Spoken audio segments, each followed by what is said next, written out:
Loneliness is one of the central themes in the novel of Mice and Men. Many of the characters show signs of being lonely, some more than others. Loneliness haunts Crooks deep inside. Crooks accepts things the way they are though.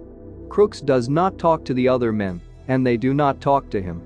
This causes the greatest amount of loneliness in Crooks out of all the characters. Rejection can cause most people to become crazy, as it did to Crooks. Other characters on the ranch show signs of loneliness also. But what makes the others different is the fact that Crooks does not have anyone to talk with, the others at least have one person to talk to. The other workers on the ranch take place in fun activities, such as horseshoes and card games. Crooks never gets invited to play. This resentment is due solely to the color of his skin. The other characters all have someone to talk to. George and Lenny have each other, Candy had both his dogs. The other workers are friends with one another. Curly's wife is also lonely, but still has Curly. The men sit in the bunkhouse, talk and have fun on occasion. Meanwhile, Crooks is in his shed all alone. Crooks tries to explain to Lenny in the shed why he is lonely. He said, "A guy goes nuts if he ain't got nobody. Don't make no difference who the guy is, long's he's with you. I tell ya, a guy gets too lonely, and he gets sick."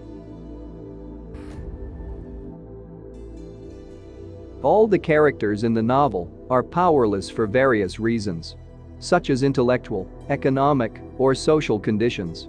Lenny has the greatest physical strength, but his mental disability results in his powerlessness.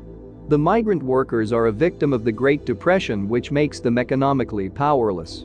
George, Candy, and Crooks want to purchase a homestead. However, due to the depression, they are unable to generate enough money.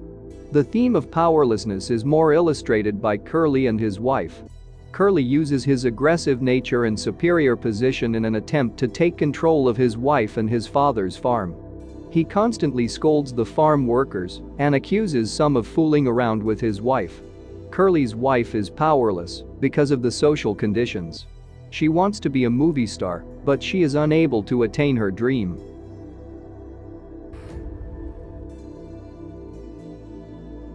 John Steinbeck emphasizes on the evils of human nature through his characters. Curly threatens farm workers because of his jealousy and his aggressive nature. Curly's wife, on the other hand, is verbally manipulative. She uses her physical beauty and her sex appeal to gain attention. She flirts with the men on the ranch. So this is evident that both Curly and his wife represent the evils of human nature, as both of them oppress and abuse the migrant workers in their different ways. The most important example of the evils of human nature is evident when Crooks criticizes Lenny's dream of owning a farm of his own. The characters are helpless and powerless by their isolation, still they seek to destroy who are even weaker than they.